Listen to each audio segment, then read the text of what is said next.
foi só sobre o filme. Então, boa noite a todos, todas e todes. Essa é a nossa sexta aula.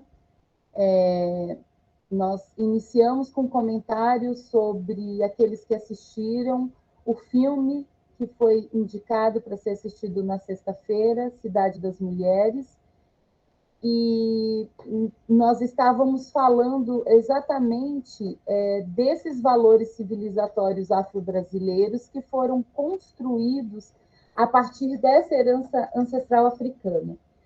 Então, eu em outra aula já havia falado para vocês de como a Azul Trindade sistematizou esses valores civilizatórios afro-brasileiros, né, relembrando musicalidade, ancestralidade, circularidade, religiosidade, cooperativismo, enfim. E é muito interessante nós percebemos que alguns estudos que vão se aprofundando na dimensão de gênero, raça, classe, sexualidade, do feminismo, enfim, tem discutido a dimensão do patriarcal e discutido a dimensão como que ocorreu em determinadas sociedades nesse processo de biologização da raça e de biologização do gênero, que tem determinados comportamentos e determinadas atitudes e posturas que são do âmbito social e cultural, e que essas teorias foram privando esse âmbito como um âmbito biológico.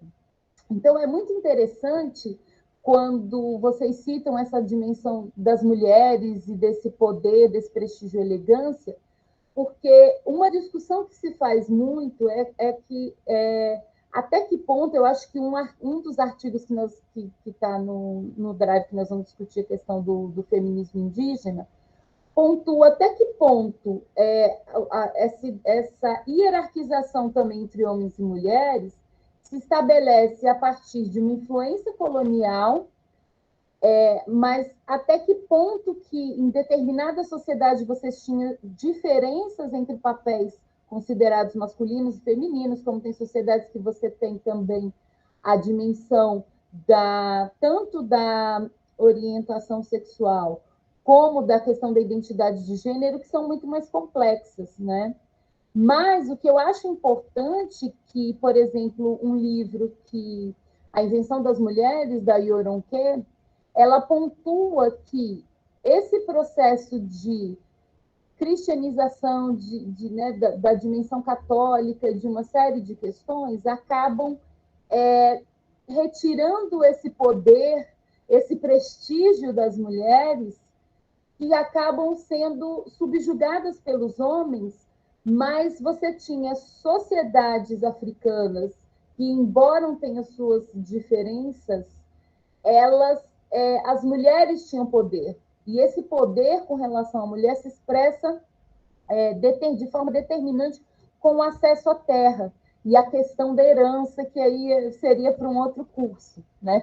Essa questão da herança é muito interessante perceber que essa forma como eu tenho um poder sobre os corpos das mulheres também está relacionada a uma dimensão da descendência que está dentro de uma ótica muito judaico-cristã e ocidental, né, que é diferente de alguns grupos, e que, de uma certa forma, também está relacionada a esse poder de legitimidade dos filhos, que a gente também vai falar um pouco dessa dimensão de raça, gênero, classe e sexualidade. Mas, enfim, o que me chama a atenção é que as mulheres negras, em várias expressões, em vários espaços, e a gente vai falar um pouco disso nos textos de hoje, em que você tinha o movimento negro e você tinha espaços educacionais da população negra, que historicamente foi alijado do sistema educacional brasileiro, você vê esses valores sendo reatualizados e esses valores sendo trazidos com base em outros critérios de relações de poder, né? Que a Maíra falou, que é a dimensão da idade. Então, é uma sociedade que a ancestralidade, aqueles que são mais velhos, né? Tem uma palavra em Kikongo que significa o sábio, né? Ele é forte, velho, usado, porque tem uma dimensão de uma experiência de vida, mas tem uma dimensão de uma existência forjada que a idade traz com relação a se tornar um griot, a se tornar uma pessoa que implica naquela dimensão que eu já havia citado, né? Então, essas relações de gênero, conforme a gente vai interseccionando, a gente percebe que tem várias expressões que muitas vezes existia uma dimensão tradicional, que os homens tinham poder, mas os próprios arranjos, a tradição, ela nunca é estática, né? Ela também se transforma. Então, nós percebemos esse papel das mulheres, tanto na questão, né, como a Maíra falou, de Nossa Senhora da Boa Morte, do candomblé. E quando a gente vai estudando candomblé, a gente também se depara com essa questão que muitas mães de santo escolheram não vivenciar um casamento, porque em um determinado formato esse casamento as consumiria tanto com relação aos seus parceiros e cuidado com a família, e isso, de uma certa forma, tiraria não só a energia, mas o tempo e a dedicação espiritual para um terreiro de candomblé e para uma casa, né? Então, só acho importante pontuar isso, porque nós temos vários estudos e pesquisas, porque muitas vezes nós analisamos a questão de gênero e raça, que eu acho que foi essa parte do curso, e agora a gente vai um pouco para essa virada, vamos dizer assim, de uma dimensão de vítima, de subalternização, da empregada, da mulata, da mucama. Não, existe esse estereótipo que se constrói nas relações com o mito da democracia racial e da branquitude, né, e dos padrões de heteronormatividade, dos padrões que reforça essa desigualdade entre os gêneros, mas sempre existiram, durante todo o processo de colonização do Brasil, estratégias de resistência culturais, simbólicas e estratégias em outros espaços que subvertiam essas relações de poder centradas no homem branco, enfim, né? Eu acho importante só pontuar essa questão que... Então, você percebe tambor de crioulo, jongo, enfim, você percebe as mulheres nas religiosidades afro-brasileiras, mas também nas suas comunidades negras, né? Na pesquisa que eu fiz, a tia Fia era uma espécie de referência para toda uma comunidade, né? Quando uma mãe tinha um filho preso, dela falar, então essas pessoas mais velhas se tornam de uma forma simbólica, mas de uma forma cotidiana, prática e objetiva na vida das pessoas, como pilares, né, de referência. Acho que é importante pontuar isso.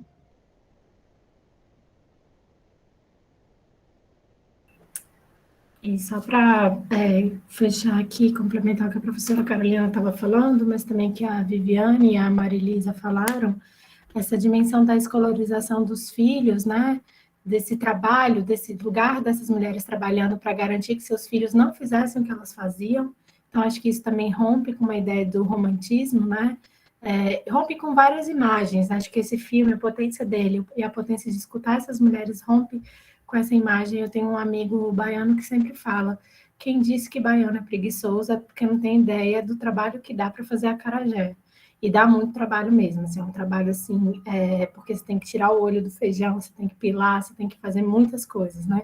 Então, essas mulheres rompem com essas ideias, esses estereótipos todos que estão associados com o que a gente está falando, com que a Viviane falou também das fotografias da professora Carolina, né? Essa ideia da gente mostrar outras imagens dessas mulheres, que não são essas imagens estereotipadas, mas também esse lugar de inversão, de resistência, que a professora Carolina estava falando agora, que passa pela educação, que passa pelo trabalho, que passa... Acho que o Andrew colocou para apresentar sem querer. Mas, enfim, então, falando sobre educação, tudo bem, Andrew, acontece. Essa é outra dimensão importante, e como a professora Carolina estava falando também, a gente vai agora olhar para essas outras intersecções para além de gênero e raça, mas idade, classe, e a educação é fundamental para se discutir essas intersecções, né? E a partir desses desses corpos que a gente tem trabalhado aqui. E então hoje a gente tem esses textos da professora Maria Aparecida Bento, que está aí na foto, o texto da Janaína Damasceno, que é professora da Universidade Estadual do Rio de Janeiro, que foi uma das primeiras universidades, junto com a Universidade Estadual da Bahia, a UNEB, a Universidade de Brasília, a instituir ações afirmativas nas suas graduações, nos seus cursos de graduação. A Janaína está agora na UERJ, que é também essa universidade que está sendo o tempo todo ameaçada de fechar por falta de recursos, né? Então, acho que todas essas questões são muito importantes. Ela fez o doutorado dela com o professor Kabengele Munanga, que a gente já leu os textos dele aqui, a gente fala sempre, é uma grande referência, e ela trabalhou com a Virginia Bicudo, essa socióloga, psicanalista, que trabalhou no projeto Unesco.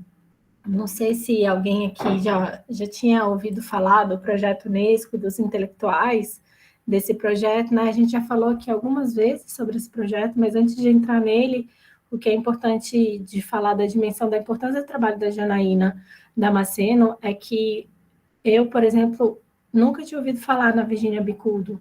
Antes, eu ouvi pela primeira vez uma palestra que eu fui da Janaína Damasceno na Unicamp. E sempre que a gente escuta sobre o projeto Unesco, a gente sempre escuta os nomes dos homens, né? Florestan Fernandes, Roger Bastides, Charles Wagley, e vários outros homens que são associados com as teorias desse programa e desse projeto, né? Desde o Arthur Ramos, que foi a pessoa que concebeu esse projeto, mas que não viu ser implementado, ele faleceu antes, mas desses outros que foram famosos aí a partir dos estudos proporcionados nos anos de 1941 e 1942. Então, só para falar um pouquinho desse projeto, a gente já falou antes dele, mas só para situar, a gente está um pouco seguindo essa linha do tempo dessas autoras que foram sendo apagadas da história, né? Então, o contexto após a Segunda Guerra Mundial, e teve, então, a criação da Unesco com essa preocupação humanitária, né? Com relação, como consequência da eugenia, do nazismo, né? E do Holocausto, e estava ali se desenhando essa agenda internacional para pensar os problemas do racismo e as dificuldades socioeconômicas vividas pelos países subdesenvolvidos. E aí, nesse âmbito que o Arthur Ramos estava na Unesco, né, ele estava com um cargo na Unesco, um cargo muito importante, e ele começa a articular lá dentro, mas não só. A gente já tem um grande impacto das teorias do Gilberto Freire, impacto internacional, lembrando que o Gilberto Freire traduziu as obras deles para muitas línguas, tiveram trabalhos que foram primeiro publicados em inglês e depois em português, se não me engano, Interpretação do Brasil foi um deles.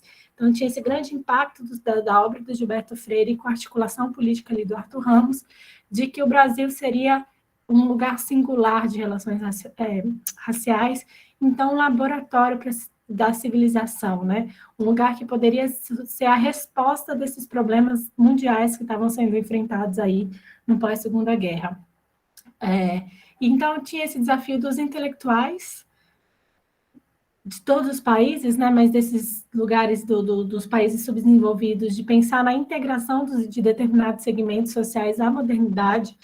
A gente falou bastante sobre isso na última aula, com as teorias racialistas, com a antropologia cultural, esse fantasma que ronda, né, essa ideia da integração, que ora passa por uma ideia racial, né, de integrar diferentes raças, ora passa pela integração dos diversos grupos culturais, a cultura englobante, a cultura hegemônica, e aqui também, de novo, essa ideia da integração que aparece no Florestan Fernandes, mas aí já com um viés marxista, esse viés econômico, para pensar como que esses grupos que são historicamente excluídos poderiam se integrar à modernidade.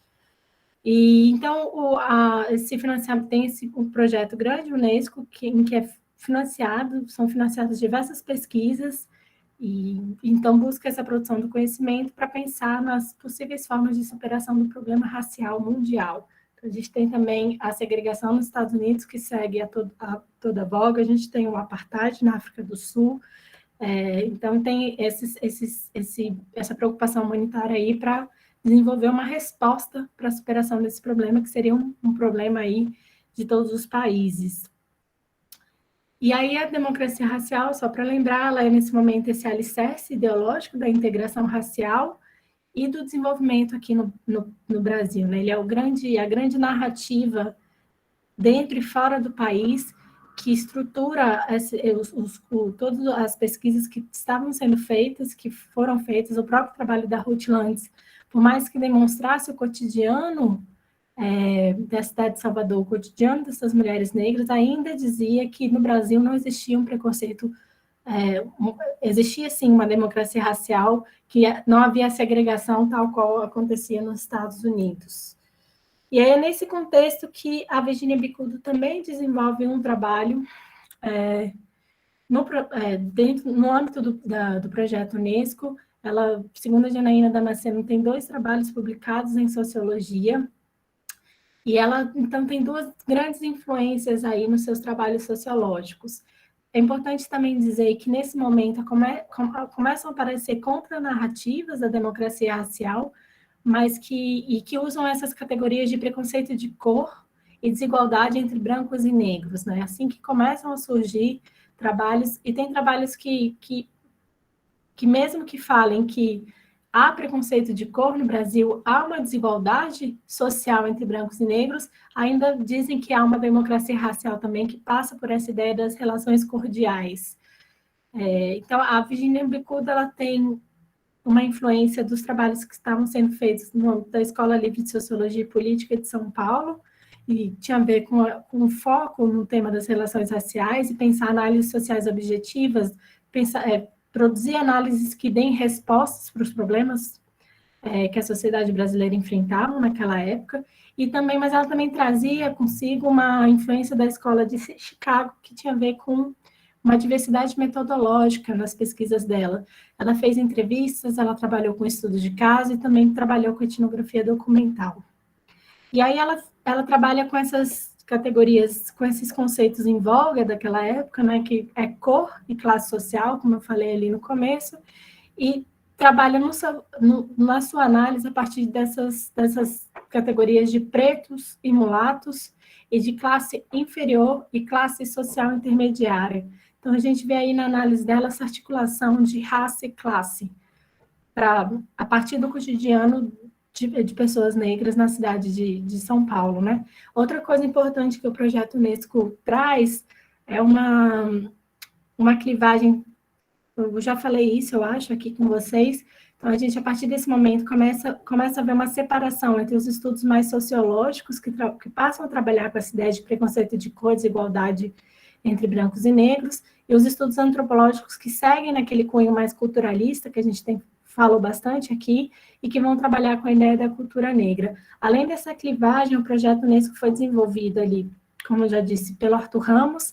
Então, Salvador era a cidade que se buscava, que se pensava em estudar para esse laboratório civilizacional aí da democracia racial, mas tem esses vários estudos que aparecem ali a partir da metrópole, a partir de São Paulo, que se industrializava, que se modernizava, e que apresentava como, então, um lugar que era diferente de Salvador, um lugar em que se podia ver preconceito de cor, mas porque as análises ali eram muito influenciadas, eram todas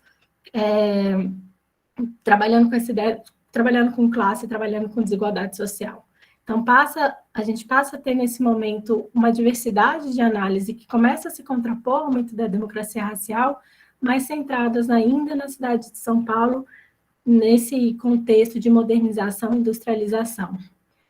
E algumas análises que as pessoas fazem no trabalho da Virginia Bicudo, as pessoas dizem que dá para ver também uma articulação de gênero, não só de classe e raça. Por exemplo, nos casos que ela analisa, nos estudos de casos sobre atitudes raciais na classe social inferior, que ela chama, ela traz o caso de 6 mulheres e de 1 homem, e quando ela vai para a classe social intermediária, né, uma classe social acima, todos os estudos de caso dela são de homens. Então, na própria organização dessa análise dela de atitudes raciais, na cidade de São Paulo, a gente pode ver também que o trabalho dela é organizado a partir de uma perspectiva de gênero, né? E de como a gente vê mais mulheres na classe social inferior e nenhuma, né, na classe social intermediária. Classe social intermediária foram aquelas pessoas que ela trabalhou que eram funcionários públicos, que trabalhavam em bancos, que tinham esses empregos mais estruturados. O texto da Janaína Damasceno traz essas três imagens, essas duas imagens muito interessantes, assim, interessantes no sentido de são imagens recorrentes, e recorrentes até hoje, né, no caso de quando pessoas negras, nessa demonstração, né, de que não basta ascender socialmente no Brasil, o racismo continua ali. Se eu não me engano, a própria Luísa Bairros conta de discriminação em hotel, e sim, várias mulheres negras e homens negros relatam dessa discriminação nesses lugares, em hotéis. Então, ela conta o caso de duas norte-americanas, pesquisadoras norte-americanas negras que vieram para o Brasil na década de 1940, a Ellen Diggs e a Catherine Durham, e as duas foram barradas nos hotéis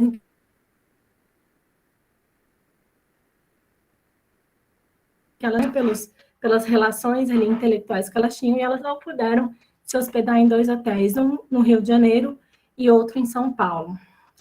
E aí a Ellen Diggs escreveu que ela também trabalhou com Argentina, Chile, Cuba, ela foi para vários lugares da América Latina, as duas orientandas do Donald Pearson, a própria Virginia Bicudo também foi orientanda do Donald Pearson, já falei dele algumas vezes aqui, ele foi também um antropólogo norte-americano, muito importante para esse começo dos estudos de relações raciais, e ele trazia diversas estatísticas que demonstravam as desigualdades sociais entre brancos e negros no Brasil, mas ele seguia afirmando que havia uma democracia racial aqui no Brasil.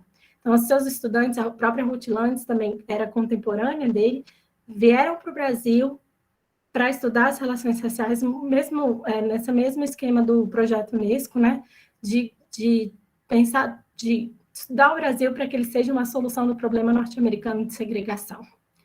Então, a Ellen Diggs e a Catherine Durham vêm aqui com essa mesma intenção. A Ellen Diggs vai para outros países e ela diz, então, que a situação racial latino-americana é um paradoxo sem lógica, porque apesar de não haver segregação, isso que a gente tem falado o tempo inteiro, de uma segregação que é legal, né, que está nas leis, os negros eram subalternizados no mercado de trabalho e no campo educacional. A Catherine Durham é apresentada pela Janaína Damasceno como alguém que tinha uma sensível visão etnográfica, que não tratava a cultura negra nem como primitiva, nem como adereço ou objeto.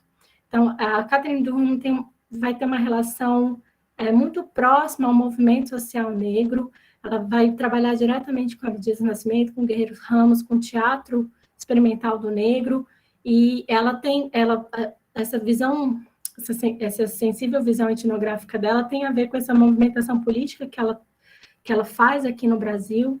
Ela, inclusive, é mais conhecida porque ela é coreógrafa também, é mais conhecida nesse âmbito do que nos seus estudos antropológicos, e ela tem essa distinção, por exemplo, do trabalho da Ruth Landes, que tem uma ideia ainda muito culturalista da cultura negra brasileira, e a professora Carolina falou agora no começo sobre tradição, né?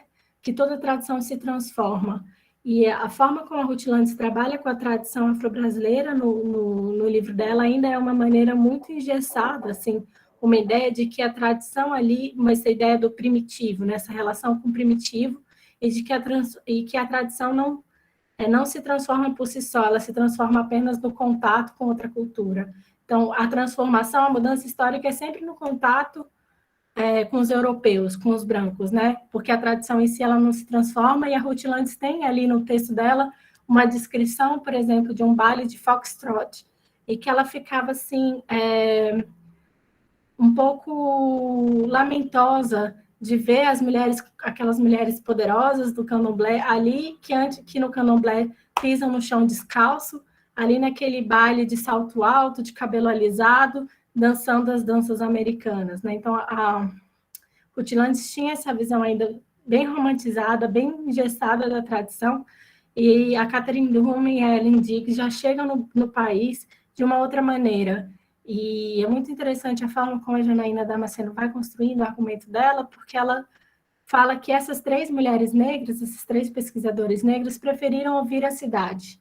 Mas isso tem a ver também com a experiência dos seus corpos, que aparece, então, como contradiscursos à ideia de uma democracia racial. Então, é na experiência dos seus próprios corpos negados de entrar em certos espaços que elas estavam ali trabalhando e fazendo uma contranarrativa dessa ideia de democracia racial. E ao vir a cidade, caminhar pela cidade de São Paulo e conversar com as pessoas negras da cidade, que também era possível construir uma análise que mostrasse que essa democracia racial ela não existia, né? Que havia ali uma questão racial que estruturava a desigualdade de classe, que estruturava a desigualdade social na cidade. E aí a Janaína Damasceno fala que foram as mulheres e negras aquelas que muitas vezes se incumbiram das responsabilidades de tal tarefa civilizatória, que seria uma questão do Freud, né? E elas fazem isso ao apontar os limites de um projeto civilizatório que não contemplava igualdade de gênero e raça. Então, era preciso articular gênero, raça e classe para pensar os limites desse projeto civilizatório narrado pelo mito da democracia racial. E aí, voltando, vou falar só um pouquinho sobre os trabalhos, o trabalho da Virginia Bicudo. Eu tinha falado daquelas categorias de pretos, mulatos, classe social inferior, classe social intermediária, e ela trabalha com essa ideia de atitudes raciais. A Virginia Bicudo, além de socióloga, era psicanalista, ela tem uma grande influência da psicanálise no seu trabalho. Não só ela, a gente vai vendo, né, ao longo do tempo, mas a própria Cida Bento, com a ideia do narcísico, mas também o Frantz Fanon, o Guerreiro Ramos, eles vão também articular a psicanálise para pensar nos efeitos subjetivos do racismo nas pessoas negras, né? Mas ela ali estava trabalhando com atitudes raciais para compreender as relações sociais de uma maneira mais ampla e a partir dessa análise alcançar o aspecto subjetivo da cultura e como uma própria forma mesmo de conceber o objeto, nesse caso, as relações raciais. Então, a questão da desigualdade social, ela aparece como um problema não só individual, mas social e estrutural, um tema clássico ali também da sociologia, e aí ela vai olhar para essas atitudes que são desenvolvidas pelos sujeitos como os efeitos subjetivos das desigualdades e das exclusões sociais, né, e raciais. Ela também tem uma forte relação com o movimento negro, e é a partir dessa relação que ela também vai construir as suas análises. Isso é muito importante, a gente vai vendo, né, ao longo do tempo e com as pessoas com quem a gente trabalha, essa importância do movimento social para a construção de análises contra narrativas, né, contra o mito da democracia racial.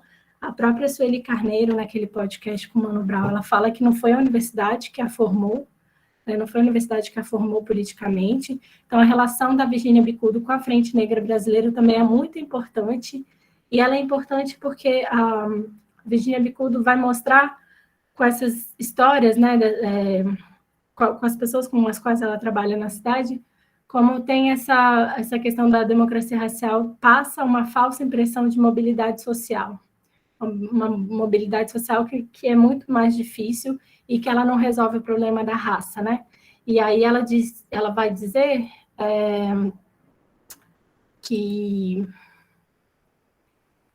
ao contrário do que muitos diziam, né, de que o embranquecimento social do negro acontecia quando se ascendia socialmente, ela vai dizer que é justamente a ascensão social que vai permitir uma maior consciência, e com essa maior consciência é necessária a construção de associações, de movimentos políticos, associações negras, para lidar com essa questão da consciência que tem a ver com o racismo, né? Com a estrutura racial das relações sociais brasileiras.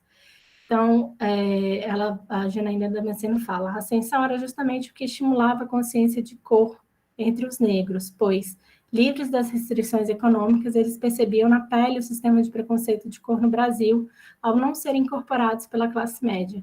Por isso, criavam associações negras, dizia a Virginia, né? E ela vai, então, trabalhar com essa ideia de cor e classe social como critérios de exclusão, traçando esses conceitos de sensibilidade e consciência, e já muito próximos à psicanálise, pensando a consciência como potência para a transformação social também. E ela, no trabalho que ela desenvolveu ali no âmbito do projeto Unesco, ela trabalhou com depoimentos de mulheres negras em relação à autorrejeição ao próprio corpo e à rejeição na cidade de São Paulo. E como a própria Janaína coloca, e a gente viu também já aqui com os trabalhos da Ângela Figueiredo, as fotos da professora Carolina, né? Esse vai ser um ponto muito importante que depois vai ser desenvolvido, que tem a ver com essas ideias estereotipadas que vão sendo criadas, né? E como elas vão afetando a subjetividade, como é importante criar essas outras imagens que não passam por esses lugares de rejeição e de autorrejeição que tem a ver com traços e cabelo e essas questões todas trabalhadas por essas autoras, pela Virginia Bicudo, pela Ângela Figueiredo também. E também por isso que a gente tem o tempo todo trabalhado aqui no nosso curso, né, dessas imagens que são preciso, que é preciso que a gente refaça, né, e em contraposição aos estereótipos. Então, para fechar um pouco essa parte da Virginia Bicudo, eu trouxe essa citação aqui ainda do texto da Janaína Damasceno, tem a ver com a ideia da psicanálise, para a gente fazer essa ponte para o texto da professora Maria Aparecida Bento. E eu vou ler e, em seguida, passar a palavra para a professora Carolina. Então, Bicudo procurava também entender por que os brancos não admitem a existência do racismo e, através de suas pesquisas, apontou as causas desse comportamento num transtorno psicológico. Para ela, nenhum grupo ou indivíduo se sente inteiramente confortável com seus preconceitos, por causa da vergonha e da culpa produzidas pelo ódio. Dessa maneira, Bicudo acreditava que o preconceito racial seria uma forma de conflito neurótico deslocado, e a observação dos lares comprovava essa predisposição, mostrando que os pais que mais discriminavam possuíam algum distúrbio desse tipo. A chave analítica que a autora propõe sobre o fenômeno do preconceito de cor é oriunda da psicanálise e localiza o preconceito como um distúrbio psicológico.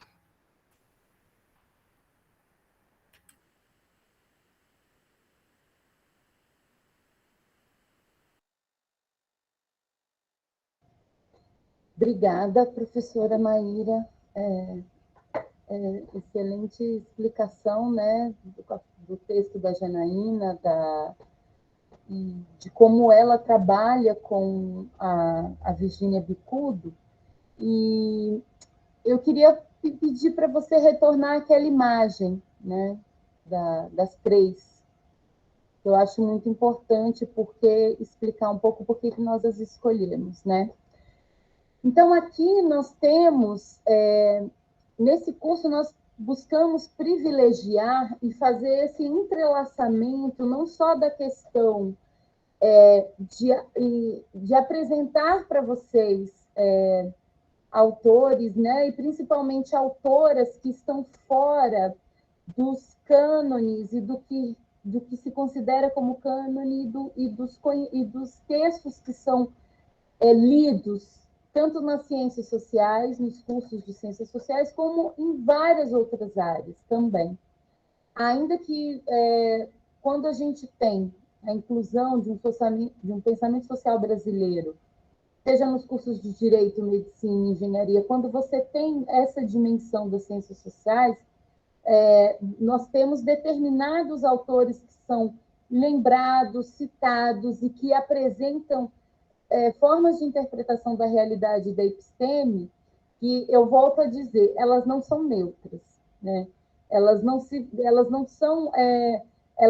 são construídas do nada, como se tivessem surgido, né, como uma força, como algo natural. Não.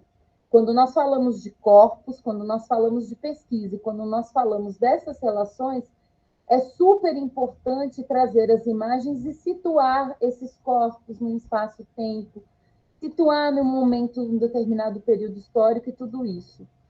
Então, eu gosto dessa imagem porque ela vai trazer 3 mulheres negras de gerações diferentes, né? Se a gente pensar, a Virginia Bicudo já é falecida, então ela é uma mulher que nasceu no começo do século. Depois nós temos a Cida Bento, né, que eu não sei direito a data, mas ela já é uma mulher que é de uma geração, né, a Cida Bento, a Sueli Carneiro, a Lélia Gonzalez, que se situa em um momento muito enriquecedor do movimento negro, E a Janaína Damasceno, que, se a gente pensar em termos teóricos, né, é uma jovem pesquisadora, porque ela já é uma pesquisadora mais da nossa geração, da minha geração e da geração da Maíra, né? E o que é interessante também é que a Janaína, a formação dela na graduação é filosofia, ela faz o mestrado, a filosofia na Unicamp, depois ela faz o mestrado na Unicamp também com a professora Neuza Guzmão, relacionando comunidades quilombolas, e ela vai para a antropologia da USP. E na antropologia da USP ela é orientada pelo Kabengele Munanga e pesquisa principalmente a Virginia Bicudo. E por que eu gostaria de voltar nessa foto? Porque, ao mesmo tempo, e aí eu vou falar, as narrativas dessas mulheres e a forma como a academia se recebe são similares, o que demonstra que em um determinado espaço-tempo nós ainda não superamos determinadas formas de lidar com essa situação. Então, na minha opinião, a Janaína Damasceno é uma pesquisadora brilhante, mas ela vivenciou, ao fazer o doutorado na antropologia da USP, e ao estar na academia, uma série de questões, por estar pesquisando quem ela estava pesquisando, e justamente por conta dessas relações nesses espaços de poder da academia, em que determinados grupos acabam, de uma certa forma, se colocando como donos e detentores de um determinado campo de pesquisa ou de determinados sujeitos, e a branquitude, nesse caso, está sempre acostumada a lidar com esses sujeitos como objetos, né? E quando esses sujeitos se empoderam e se deslocam para um lugar, de um outro lugar de fala e para um lugar de pesquisadores, essa disputa ainda é colocada no sentido das pressões de deslegitimar a produção do conhecimento e a fala desses autores, né? Então, durante muito tempo, se a gente pegar a psicologia, e esse campo da psicologia que, de uma certa forma, se estabelece a partir de autores europeus e que vão colocar que a questão da raça não é fundamental e não é central para a análise das relações sociais, ou para a psicoterapia, ou para a análise, ela, de uma certa forma, quando a citação que a Maíra trouxe, ela está justamente trazendo e apontando, ela abre o artigo, eu acho muito interessante, por isso a Janaína e ao lado a Cida Bento e a Virginia Bicudo, né, que tem questões que a une, de uma certa forma, o trabalho. A Cida Bento, por desbravar um campo da psicologia no Brasil que era um campo que não compreendia a dimensão de raça. Então, quando a Janaína abre o artigo, né, falando, além do mais, né, citando Freud, O Mal-Estar na Civilização, de 1930. Além do mais, as mulheres logo se opõem à civilização e demonstram sua influência retardante e coibidora. As mesmas mulheres que, de início, estabeleceram os fundamentos da civilização pelas reivindicações de seu amor. As mulheres representam os interesses da família e da vida sexual. O trabalho de civilização tornou-se cada vez mais um assunto masculino, confrontando os homens com tarefas cada vez mais difíceis e compelindo-os a executarem sublimações instintivas de que as mulheres são pouco capazes, já que o homem não dispõe de quantidades ilimitadas de energia psíquica, tem de realizar suas tarefas efetuando uma distribuição conveniente de sua libido.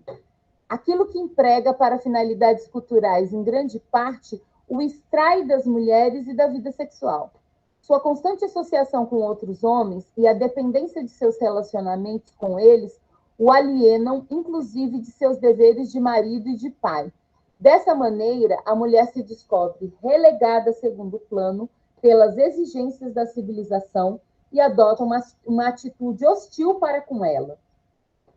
Então, quando a Janaína retoma esse trecho que a professora Maíra apresentou, ela está justamente questionando para além das dimensões que nós falamos do processo de animalização, de desumanização, de lidar para os corpos desses grupos como grupos que não produzem conhecimento, que são primitivos, que são selvagens, que são bárbaros, quando ela traz a citação do Freud e, ao final, ela retoma, ela recoloca e rearranja na configuração desse espaço, desse território e desse campo em disputa, os corpos dessas mulheres negras. E aí nós começamos a vislumbrar que, não só como mulatas, como empregadas domésticas, como mucamas, como amas de leite, como a mãe preta, essas mulheres na sociedade brasileira sempre se colocaram, sempre produziram conhecimento, sempre pensaram intelectualmente, os seus corpos ocuparam outros lugares e outros espaços na sociedade brasileira, mas historicamente isso sempre foi invisibilizado porque é um projeto civilizatório. E eu acho que quando a Janaína traz aquela citação, ela está apontando justamente o que a Virgínia Bicudo já havia apontado e já havia trazido, e o que ela, como que é essa mulher negra, na Escola de Sociologia e Política, inserida em um projeto como o Projeto Unesco, todos nós ouvimos falar de Roger Bastide, todos nós ouvimos falar de Florestan Fernandes. E ao citá-los e comparar com a Virgínia Bicudo, eu não estou desmerecendo, eu não estou de forma alguma questionando a importância de Florestan Fernandes e de Roger Bastide para as ciências sociais brasileiras, né? Para as ciências sociais, para o pensamento social brasileiro. O que eu estou apontando é porque Virgínia Bicudo não teve o mesmo status, o mesmo olhar, e como que, antes de muitos pesquisadores, ela já apontava essas hipóteses e essas constatações das suas pesquisas sobre a desigualdade racial entre brancos e negros na cidade de São Paulo, trazendo a dimensão interseccional, mas isso foi apagado, né? Eu acho muito importante colocar isso. Outra questão que eu acho importante colocar da mesma forma, né, como a batalha, né? Então, a gente tem a Janaína Damasceno, que faz o doutorado em antropologia na USP, e temos a Cida Bento, que também vai fazer o doutorado na psicologia da USP. E a Cida Bento vai justamente, a tese dela, tratar sobre a dimensão das crianças e essa dimensão do racismo. Então, quando a gente começa a tentar tantas lutas e tantos debates, hoje, se vocês olharem nas redes sociais, né, quem não está em uma determinada bolha ou quem procurar essas bolhas, vocês vão ver a quantidade de como isso vai chegando nas redes sociais, das pessoas dizendo que isso, não só essas pesquisadoras, mas assim, pesquisadores que têm lidado com a questão de saúde, de que o racismo é adoecedor, que o racismo tem que ser, que ele tem um impacto na saúde das pessoas negras e que elas, exatamente por vários marcadores sociais da diferença que interseccionam, acaba tendo uma carga muito maior com relação a ocupar e a transitar em determinados espaços, e essa carga e esse peso psíquico reflete na sua saúde, na sua formação, na sua relação com os filhos, com o trabalho e com a família, né? Acho isso muito significativo. Então, só para poder colocar, eu entendo que o trabalho da Janaína não tem a visibilidade que ele poderia ter também por conta do seu pertencimento e por conta dela ser uma mulher negra. Acho importante colocar isso. Se a gente pensar que foi uma luta, mas acho muito importante quando a gente tem uma figura como a Cida Bento, que vai para o Roda Viva, quando a gente tem uma figura, né, como a própria Aniele Franco, que é irmã da Marielle Franco, que vai para o Roda Viva, porque são espaços que foram conseguidos como espaço de escuta a partir de muita luta, de muita resistência e de processos muito violentos e arraigados nessa, né, que são criados, eu acho que o conceito de pacto narcísico da branquitude que a Cida Bento coloca é brilhante para isso. E uma dimensão inovadora que a Cida Bento traz é de tratar a questão das relações raciais não só numa perspectiva como se fosse algo só de responsabilidade ou de questões que os negros teriam que estudar, mas de compreender nessas relações psicológicas, na construção da psique, na construção das neuroses, dos adoecimentos, das transferências, enfim, seja quais termos que a gente use, de qualquer campo, seja psicologia arquetípica, seja psicologia analítica, seja a Gestalt, seja a psicanálise, o quanto que houve uma resistência de todos esses campos a tratar o racismo e a tratar as relações entre brancos e negros a partir de uma ótica que vai pensar as relações psicológicas, não só dos negros, não só os sentimentos de inferioridade, mas também o que a Cida Bento aponta, que eu acho genial, que essas relações também acabam construindo uma subjetividade no branco que não consegue olhar para os próprios privilégios e acredita psicologicamente, acredita com relação a várias projeções que ele é superior. Né? Então, o que eu acho interessante é que ela vai falar que nessas relações o racismo, o preconceito e a discriminação é prejudicial para brancos e negros, e não só para os brancos. É prejudicial também quando você tem a construção da própria autoimagem a partir de um sentimento de superioridade. Do ponto de vista ético, do ponto de vista emocional, você achar que está acima de tudo e de todos e da lei, você tem implicações também no sentido de várias dimensões, né? Seja de perversidades, seja de um prazer de ver o outro sofrer, de um prazer de fazer o outro sentir dor, de humilhar, né? Enfim, a gente pode relacionar vários conceitos, mas acho isso importante. Então, outra questão que eu acho super importante falar, eu já falei aqui do curso do Fábrica de Ideias, eu conheço a Janaína Damasceno justamente nesse curso que nós vamos ter aula com a Ângela Figueiredo, com a Ângela Davis, com a Mara Viveiros e tudo isso, né? Então, eu conheço ela nesse momento, nós somos contemporâneas na Universidade de São Paulo e acabamos trocando muito com relação às nossas pesquisas. Mas eu vou compartilhar a tela rapidinho, Maíra, que eu acho muito importante para pontuar para vocês, né, que eu acho, a gente está falando de uma pessoa, e aí eu vou mostrar aqui para vocês. Recentemente, o Instituto Moreira Salles lançou esse catálogo, ó, lançamento do catálogo Walter Firmo no Verbo do Silêncio, a síntese do grito. Quem é Walter Firmo? Né? Então, no dia 1 de junho, teve esse lançamento no Rio de Janeiro, e a conversa era com Walter Firmo e Janaína Damasceno com a mediação de Sérgio Burgi. Depois eu vou deixar vocês pesquisarem. Então, aqui nós temos os participantes, né? E aqui, ó, quem é o Walter Firmo, né? Carioca, nascido em 1937, Walter Firmo ingressou no fotojornalismo em 1955 como aprendiz no jornal Última Hora. E aqui, depois eu vou colocar o link aqui para vocês,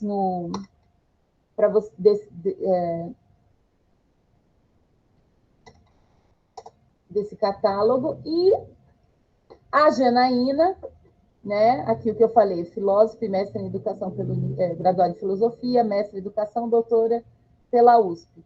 E aí ela trabalha na UERJ, mas trabalha na Faculdade de Educação da Baixada Fluminense e é professora nesse programa de pós-graduação da Federal Fluminense. Então, a Janaína ela tem uma vasta pesquisa sobre o cinema negro, sobre Nollywood, sobre principalmente a afrovisualidade do cinema negro, o cinema negro, desculpa, americano, o cinema negro africano. Tá? E aqui a Janaína foi co-curadora junto com o Sérgio, né? E essa exposição, isso que eu queria mostrar para vocês, tá?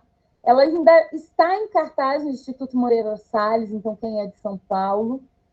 E e nos traz, né, aqui tem os textos dos curadores, a curadora adjunta Janaína. Só para vocês terem uma ideia, e a exposição fica até 9 de outubro. Eu achei que era setembro, né? Mas até 9 de outubro, na Avenida Paulista, né? Então, aqui tem algumas fotos, tem a playlist, tem o vídeo, para depois vocês... Olha isso, né? A seleção de obras, né? Olha essa foto, Carnaval no Trem, 1985. Então, quanto que... Como a gente tem feito essa ponte com a arte, né? O quanto que esses fotógrafos, essas referências, né? Ainda são pouco conhecidas, né? Por nós. Olha isso. Né? O Walter Firmo, na casa do Cartola. E quem já tinha ouvido falar de Walter Firmo? Né? Então, só para trazer e fazer essas relações que a gente sempre está fazendo também com a arte, com a fotografia, com tudo isso, acho importante mostrar para vocês e trazer, né? Aqui a Janaína, né? Dá para vocês também assistirem no YouTube. Tá? Essa é a Janaína, Walter Firmo, e o lançamento dessa exposição e do livro. Tá? Aí, aqui, só para vocês verem, essa é a Ellen Diggs, que a Maíra falou. Tá? Então, só para vocês verem, né, que são mulheres negras, para vocês entenderem. E aqui a Catherine Durham, né? Então, para você ver como essa questão do racismo no Brasil, nessa época ainda hoje, a gente podia falar, nossa, né? Claro que isso. São mulheres que não têm os traços muito... com a pele mais escura, né? Tem o nariz, tem essas questões, mas por que eu estou trazendo isso? Porque tem essa discussão, não, nos Estados Unidos nós falamos, o racismo tem uma gota de sangue, é negro, né? Mas no Brasil você desconstrói essa ideia. Não, tem uma gota de... Não. E aí vem toda aquela discussão. Mas no Brasil é diferente. No Brasil você não sabe quem é branco e quem é negro, né? Não tem uma discussão que se faz assim, você não sabe. E aí eu lembro uma vez que, né, eu sempre falo isso, não, se a gente não sabe quem é branco e quem é negro, chama a polícia, que a polícia sabe. Então, como que você tem uma população que é exterminada, que existe uma necropolítica contra ela, mas na hora de você acessar determinados espaços, né, não, aí não existe racismo. Então, acho que essas imagens dessas duas nos mostram que mesmo mulheres que, do ponto de vista desses discursos que se constroem no Brasil, é claro que a gente sabe que conforme, e eu acho que os textos de hoje dizem isso, o texto da Janaína fala isso também, conforme a gente vai se afastando, né, quando ela cita, por exemplo, a Virgínia Bicudo, né, e aí eu trago essa reportagem da Folha, que eu vou também mostrar aqui para vocês, quando ela traz a Virgínia Bicudo, vou pôr aqui também, ela mesmo no artigo coloca, né, que a Virgínia alisava o cabelo e que numa página de jornal você tem mulheres negras e que a própria interlocutora de pesquisa da Virgínia Bicudo fala, olha, sempre que olham para a gente, né, falam dessas mulheres negras, das empregadas domésticas que roubam. Então, é interessante quando a Janaína, nesse artigo, traz as fotos das domésticas negras com cabelo crespo e, na outra página, a foto da Virgínia Bicudo, né, no jornal, com cabelo alisado e tudo isso. Né? E aí a Virgínia cita Nilma Lino Gomes, cita Ângela Figueiredo, cita Giovana Xavier, que são 3 mulheres negras, 3 pesquisadoras negras. Eu uso muito a Nilma Lino Gomes quando eu discuto essa questão da educação e do racismo, que pesquisam a questão do cabelo. Né? E Nilma Lino Gomes, acho que é importante falar também, faz o seu doutorado no Departamento de Antropologia da USP com o Kabengele Munanga.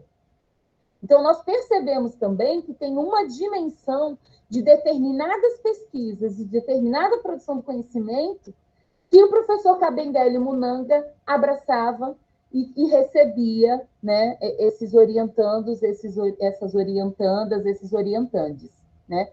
O Alex Hatz, por exemplo, que tem uma pesquisa muito, muito importante com a Flávia Rios sobre a Lélia Gonzalez, foi orientando do Kabengele Munanga, certo? E aqui, sim, essa foi publicado 16 de julho de 2021, Sessão de Psicanálise de Virginia Bicudo, foi pioneira entre os grandes jornais do Brasil. Então, depois vocês dão uma olhada, né? Aqui, outra imagem da Virginia Bicudo.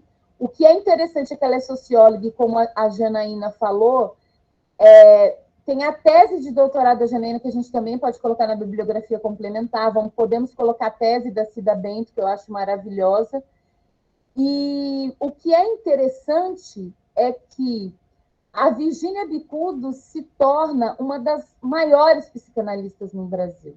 Ela circula em determinados espaços, em determinados meios, tá? Aqui ela mais velha, então também tem um processo de assunção e de transformação da Virginia Bicudo com relação ao próprio cabelo, com relação às questões, mas ela acaba sendo uma grande referência e ela foi psicanalista de grandes nomes da política, ela foi psicanalista de pessoas muito importantes no Brasil, tá?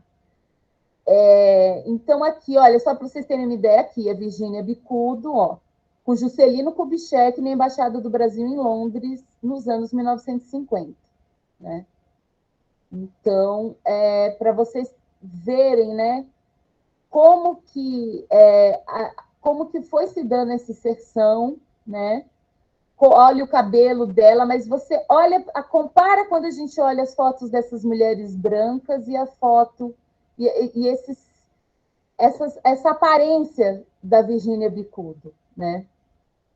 Que demonstra, né, essa questão de que ela é uma mulher negra, né? Então, acho que era isso que eu queria trazer para vocês, né, e pontuar. Eu também acho que já coloquei, acho importante colocar isso, e vou pedir para a professora Maíra retornar para a apresentação,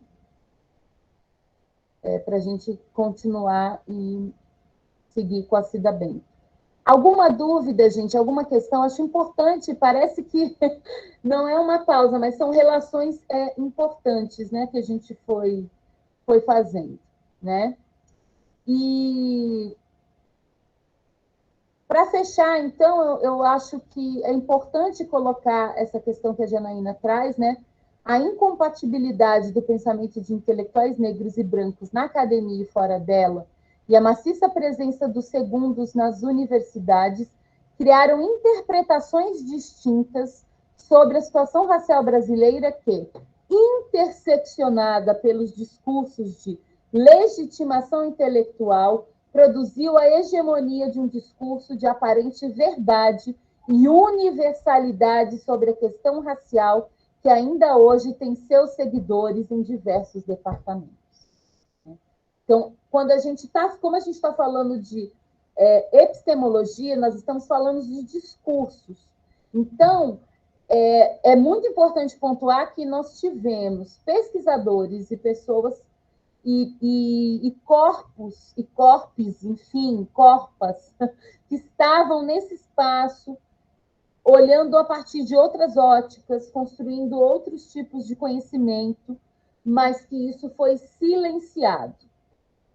Outra questão super importante que eu não posso deixar de falar, né, quando a Janaína aponta no artigo, quando ela fala da questão da modernidade, quando ela vai trazer justamente esse momento. Eu acho que o Juscelino Kubitschek ao lado da Virginia, todas essas ideias que vão se constituindo, que a gente vem tratando aqui com vocês na década de 30, na década de 40, na década de 50, são todos campos possíveis que vai desembocar na Lélia Gonzalez nos anos 70, que vai desembocar na Beatriz Nascimento, em várias outras que nós não nominamos, que nós não citamos, e que são super importantes e são referências, e que são importantes também para a gente ir colocando. Então, nós temos um momento histórico e político também que nós temos, como já foi falado aqui, de um diálogo entre os países colonizados, né? Depois, mais para frente, o movimento independentista, né? Nos países africanos, em vários países africanos, mas o que eu acho importante colocar é que também sempre existiu uma circulação de ideias, né? Então, a Virginia Bicudo, para essas análises, ela cita o Frantz Fanon. Hoje, quem trabalha com psicologia e psicanálise, né, Frantz Fanon escreveu Condenados da Terra, Pele Negra, Máscaras Brancas, mas ele é um dos pioneiros que vai, né? Ele tem a formação em medicina, ele tem... Eu agora... foi na França que ele foi fazer o doutorado, e ele, um dos livros, eu não sei, agora a Maíra até me ajuda, um dos livros que ele publica, que é uma referência até hoje, foi um doutorado que ele foi reprovado no doutorado, porque também na Europa não se tratava essa questão da psicologia, não se tratava essa questão da forma como nós quer dizer, ainda não tratamos, né? Mas que a gente está insistindo. Então, Frantz Fanon, ele é um homem negro, né? E ele é médico, a formação dele é médico e ele estuda psiquiatria, né? E ele nasceu na Martinica, acho isso muito importante. Achei aqui, ó, Universidade de Lyon, tá? Então foi. O trabalho dele, eu imagino que foram os Condenados da Terra, ou foi Pele Negra, Máscaras Brancas. Depois eu vejo certinho e falo para vocês. São muitas informações. Então, acho que tudo isso vai trazendo para determinados, e eu acho que para determinados campos do conhecimento, porque depois a gente vai trazer um artigo da Rita Segato também, que por mais a forma como nós ainda, e a psicanálise se utiliza dos mitos gregos, né? Quem conhece o trabalho da Grada Quilomba também, que ela vai falar dessa questão do narcisismo, ela vai trazer uma série de... Nós ficamos muito na dúvida se trazíamos a Grada Quilomba para trabalhar nesse curso com vocês, para trazer uma leitura, mas nós achamos que o livro a Grada Quilomba é muito importante ler o livro todo dela para entender algumas questões. E, enfim, foram algumas escolhas que nós fizemos com foco mais na interseccionalidade. Mas eu recomendo Memórias da Plantação para quem deseja ver uma metodologicamente, a gente pode colocar também na bibliografia complementar, nós temos como disponibilizar para vocês, mas a Grada mostra metodologicamente como ela foi articulando na pesquisa dela, né, com afro-alemãs, a dimensão de raça, gênero, classe, enfim, tudo isso. Agora, acho que é importante... Eu não acho... Não acho Fanon difícil, não. Mas, não, tem, claro, tem, né? Porque ele trabalha numa linguagem, mas eu recomendo, né? O Fanon, assim, né? A gente leu no nosso grupo no grupo de pesquisa que a gente faz parte, né, Maíra? O Fanon é sempre um exercício muito bacana. E também tem alguns vídeos de algumas aulas e de pessoas explicando o Fanon, que a gente também pode depois passar essas referências para vocês. Mas vou passar para a professora Maíra, né, para ela introduzir algumas questões da Cida Bento e depois eu volto a falar, que eu acho que para a gente poder ir equilibrando as duas, né, trazendo as suas contribuições. Obrigada, professora Carolina. Eu acho que a gente, na verdade, pode trazer a própria Cida Bento, né, naqueles 2 vídeos que a gente pensou, Então, eu vou colocá-la aqui. São 2 vídeos curtos da participação dela no Roda Viva. E aí a gente segue aqui.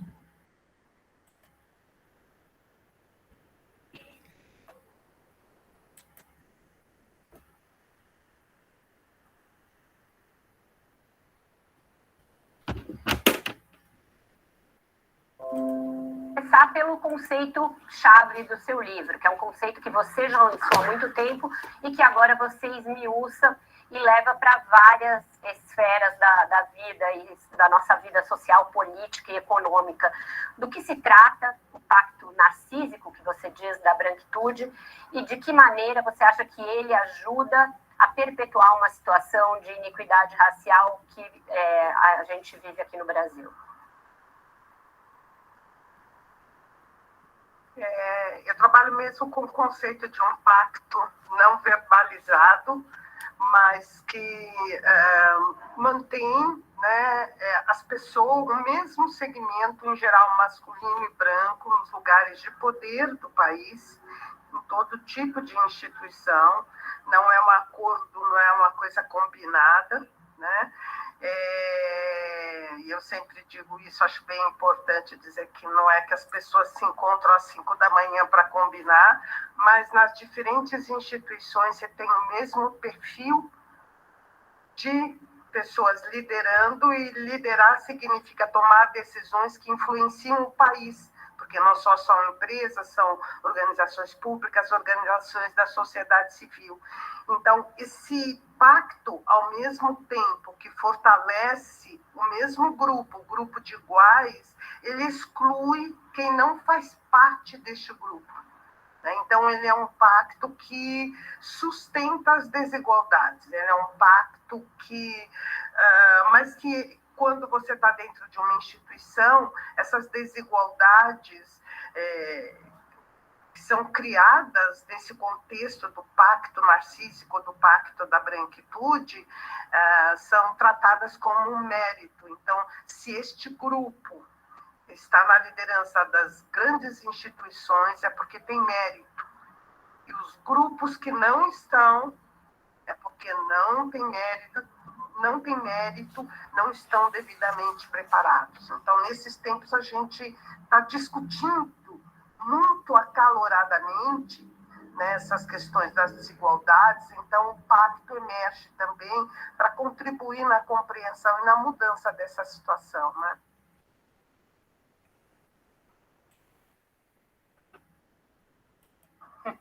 Professora, a senhora costuma falar sobre uma pressão cultural do branqueamento que atua na esfera psicológica do negro brasileiro, né? Do que se constitui essa pressão e como ela aparece da infância até a fase adulta, se ela atua de maneiras diferentes? Tá, eu vou entrar nisso, eu só queria complementar a resposta para o Pedro. Eu acho que teve muitas ações, eu não vi todas as ações de todas as empresas, mas teve algumas ações que foram bastante importantes, mas num contexto em que as empresas conseguissem dialogar com mais amplitude do que com as organizações negras, teria sido muito melhor, teria possibilitado muito mais avanços.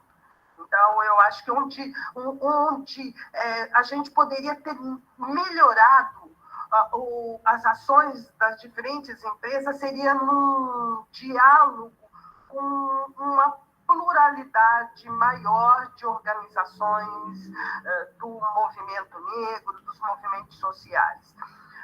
Olha, sobre essa questão, me vem à cabeça o que aconteceu com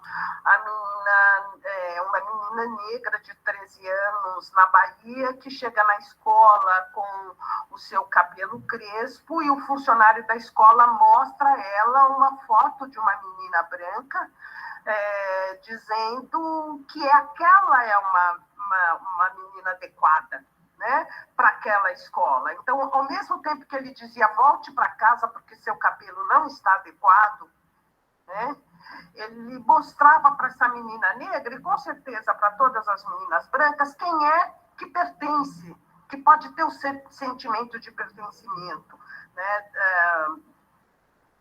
àquela escola. Eu acho que esse para mim, é a base do que a gente chama de meritocracia, né? A meritocracia não é aquela que você tem lá na ponta, quando você vai estudar, fazer línguas. Você pode até fazer curso sofisticado. A meritocracia é uma construção na história de um país, e é uma construção na história de um grupo, e é uma construção na história de vida de uma pessoa. Então, quando você diz para uma menina, essa escola, você não está adequada para essa escola, você não pertence, numa cidade majoritariamente negra como Salvador, você está impactando as competências afetivo-emocionais dessa menina, que são fundamentais para assegurar a aprendizagem. Você está fazendo isso. Você está mostrando para a menina branca que aquela escola é para ela. Você está fortalecendo essa menina. Então, essa construção, que raramente se explicita como se explicitou em Salvador, as nossas crianças ouvem o tempo inteiro na escola. Eu mesma tinha um sentimento, eu tinha um desejo de voltar para casa, de não querer ficar naquela escola. Então, eu acho que a gente vivencia isso, as nossas crianças vivenciam isso, mas, ao mesmo tempo, nós conquistamos uma lei em 2003 que é estratégica, que é o ensino da história e da cultura africana, afro-brasileira, no ensino regular, porque isso abre a porta para tantas possibilidades, né? Indígena, para tantas possibilidades, porque vai impactar as editoras, vai impactar os cursos de formação de professor, vai impactar os pais. Bota em movimento uma possibilidade de equidade que não diz respeito só às crianças negras, mas indígenas e brancas, que vão conhecer efetivamente esse país na sua riqueza, né? Então, eu acho que a gente tem isso, sim, e quando eu penso em Salvador, no que aconteceu com as meninas, eu fico arrepiada, mas, do outro lado, eu penso, é por isso que a gente precisa, sim, fazer valer a Lei 10.639, que alterou a LDB, obrigando o ensino da história e da cultura africana. A gente precisa ir indígena.